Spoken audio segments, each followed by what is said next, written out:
बाल गोविंद भगत। बाल गोविंद भगत मंझोले कद के गोरे चिट्टे आदमी थे। 60 के ऊपर ही होंगे। बाल पक गए थे। लंबी दाढ़ी या जटाजूट तो नहीं रखते थे, किंतु हमेशा उनका चेहरा सफेद बालों से ही जगमग किए रहता। कपड़े बिल्कुल कम पहनते। कमर में एक लंगोटी मात्र और सिर में कबीर पंक्तियों की सी कनफटी टोपी। जब जाड़ा आता एक काली कमली ऊपर से ओढ़े रहते। मस्तक पर हमेशा चमकता हुआ रामानंदी चंदन, जो नाक के एक छोर से ही औरतों के टीके की तरह शुरू होता। गले में तुलसी की जड़ों की एक बेडोल माला बांधे रहते। ऊपर की तस्वीर से यह नहीं माना जाए कि बाल गोविंद भगत साधु थे। नहीं, बिल्कुल गृहस्थ। उनकी गृहिणी की तो मुझे याद नहीं, उनके बेटे और पतोहू को तो मैंने देखा था। थोड़ी खेती बाड़ी भी थी, एक अच्छा साफ सुथरा मकान भी था। किंतु खेती बाड़ी करते, परिवार रखते भी बाल गोविंद भगत साधु थे। साधु की सब परिभाषाओं में खरे उतरने वाले। कबीर को साहब मानते थे, उन्हीं के गीतों को गाते, उन्हीं के आदेशों पर चलते। कभी झूठ नहीं बोलते, खरा व्यवहार रखते। किसी से भी दो टूक बात करने में संकोच नहीं करते। ना किसी से खामखा झगड़ा मोल लेते। किसी की भी चीज नहीं छूते, ना बिना पूछे व्यवहार में लाते। इस नियम को कभी कभी इतनी बारीकी तक ले जाते कि लोगों को कौतूहल होता। कभी वह दूसरे के खेत में शौच के लिए भी नहीं बैठते। वह गृहस्थ थे, लेकिन उनकी सब चीज साहब की थी। जो कुछ खेत में पैदा होता, सिर पर लाद कर पहले उसे साहब के दरबार में ले जाते, जो उनके घर से 4 कोस दूर पर था। एक कबीरपंथी मठ से मतलब वह दरबार में भेंट रूप में रख लिया जाकर प्रसाद रूप में जो उन्हें मिल जाता उसे घर ले आते और उसी से गुजर चलाते। इन सब के ऊपर मैं तो मुक्त था उनके मधुर गान पर, जो सदा सर्वदा ही सुनने की मिलती। कबीर के वे सीधे सादे पद जो उनके कंठ से निकलकर सजीव हो उठते। आषाढ़ के रिमझिम है। समूचा गांव खेतों में उतर पड़ा है। कहीं हल चल रहे हैं, कहीं रोपनी हो रही है। धान के पानी भरे खेतों से में बच्चे उछल रहे हैं। औरतें कलेवा लेकर मेड़ पर जा रही है। आसमान बादल से घिरा। धूप का नाम नहीं। ठंडी पुरवाई चल रही है। ऐसे ही समय आपके कानों में एक स्वर तरंग झंकार कर सी उठी। यह क्या है? यह कौन है? यह पूछना ना पड़ेगा। बाल गोविंद भगत समूचा शरीर कीचड़ में लिथड़े अपने खेत में रोपनी कर रहे हैं। उनकी उंगली एक एक धान के पौधे को पंक्तिबद्ध खेत में बिठा रही है। उनका कंठ एक एक शब्द को संगीत के जीने पर चढ़ाकर कुछ को ऊपर स्वर की ओर भेज रहा है और कुछ को इस पृथ्वी की मिट्टी पर खड़े लोगों के कानों की ओर। बच्चे खेलते हुए झूम उठते हैं। मेड़ पर खड़ी औरतों के होठ कांप उठते हैं। वे गुनगुनाने लगती है। हलवाओं के पैर ताल पर से उठने लगते हैं। रोपनी करने वालों की उंगलियां एक अजीब क्रम से चलने लगती है। बाल गोविंद भगत का यह संगीत है या जादू? भादों की वह अंधेरी अंधेरातिया। अभी थोड़ी ही देर पहले मूसलाधार वर्षा खत्म हुई।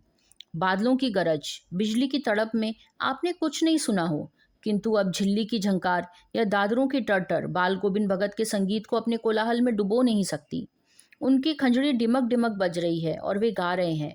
गोदी में पियवा चमक उठे सखिया, चिहुक उठे ना। हाँ, पिया तो गोद में ही है, किंतु वह समझती है कि वह अकेली है। चमक उठती है, चिहुक उठती है। उसी भरे बादलों वाले भादों की आधी रात में उनका यह गाना अंधेरे में अकस्मात कौंद उठने वाली बिजली की तरह किसी ना चौंका देता। अरे, अब सारा संसार निस्तब्धता में सोया है। बाल गोविंद भगत का संगीत जाग रहा है, जगा रहा है। तेरी गठरी में लागा चोर, मुसाफिर जाग जरा। कार्तिक आया नहीं कि बाल गोविंद भगत की प्रभातियां शुरू हुई, जो फागुन तक चला करती। इन दिनों वह सवेरे ही उठते। न जाने किस वक्त जग कर वह नदी स्नान को जाते जाते गांव से 2 मील दूर जाते। वहां से नहा धोकर लौटते और गांव के बाहरी पोखरे के ऊंचे भिंडे पर अपनी खंजरी लेकर जा बैठते और अपने गाने टेरने लगते। मैं शुरू से ही देर तक सोने वाला हूँ, किंतु एक दिन माँ की उस दांत किटकिटाने वाली भोर में भी उनका संगीत मुझे पोखरे पर ले गया। अभी आसमान के तारों के दीपक बुझे नहीं थे। हाँ, पूरब में लोही लग गई थी, जिसकी लालिमा को शुक्र तारा और बढ़ा रहा था। खेत, बगीचा, घर सब पर कुहासा सा छा रहा था। सारा वातावरण अजीब रहस्य में आवृत था। उस रहस्यमय वातावरण में एक कुश की चटाई पर पूरब की ओर मुंह किए काली कमली ओढ़े बाल गोविंद भगत अपनी खंजड़ी लिए बैठे थे। उनका मुंह से शब्दों का तांता लगा था। उनकी उंगलियां खंजड़ी पर लगातार चल रही थी। गाते गाते इतने मस्त हो जाते, इतने सुरूर में आते, उत्तेजित हो उठते कि मालूम होता अब खड़े हो जाएंगे। कमली तो बार बार सिर से नीचे सरक जाती। मैं जाड़े में कँपा रहा था, किंतु तारे की छांव में भी उनके मस्तक के श्रम बिंदु जब तब चमक ही पड़ते। गर्मियों में उनकी संझा कितनी उमस भरी शाम को न शीतल करती। अपने घर के आंगन में आसन जमा बैठते। गांव में उनके कुछ प्रेमी भी जुट जाते।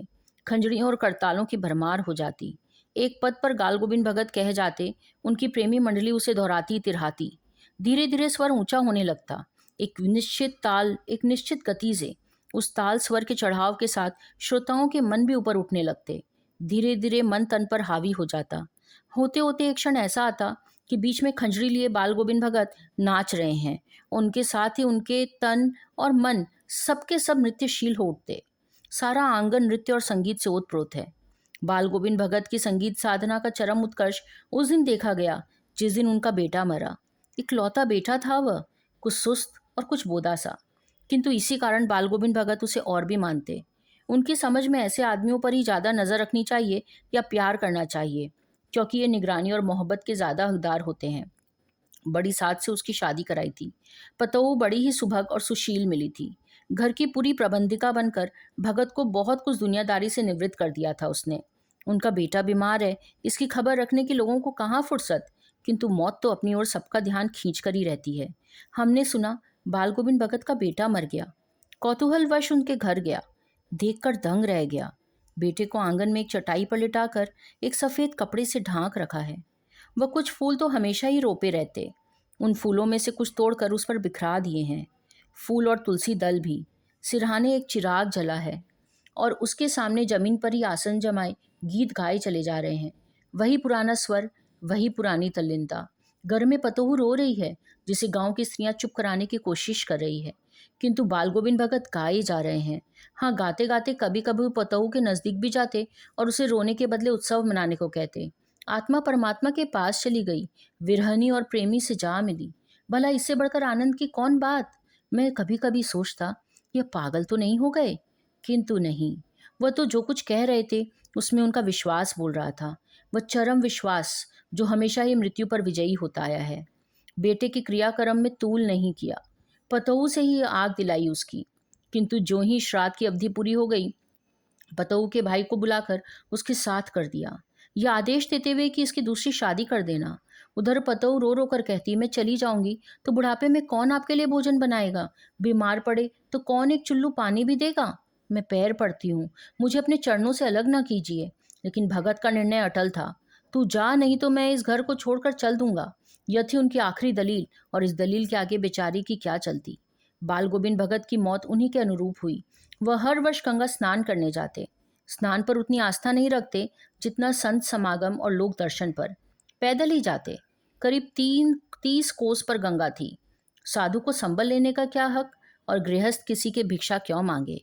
अतः घर से खाकर चलते तो फिर घर पर आकर ही लौट कर खाते। रास्ते भर खंजड़ी बजाते, गाते, जहाँ प्यास लगती पानी पी लेते।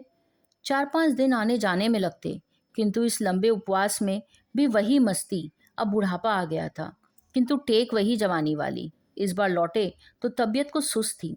खाने पीने के बाद भी तबीयत नहीं सुधरी, थोड़ा बुखार आने लगा, किंतु नेम व्रत तो छोड़ने वाले नहीं थे। वही दोनों जून गीत, स्नान, ध्यान, खेती बाड़ी देखना दिन दिन छींचने लगे। लोगों ने नहाने धोने से मना किया, आराम करने को कहा, किंतु हंसकर टाल देते रहे। उस दिन भी संध्या में गीत गाए, किंतु मालूम होता जैसे तागा टूट गया हो। माला का एक एक दाना बिखरा हुआ। भोर में लोगों ने गीत नहीं सुना। जाकर देखा तो बाल गोविंद भगत नहीं रहे, सिर्फ उनका पंजर पड़ा है।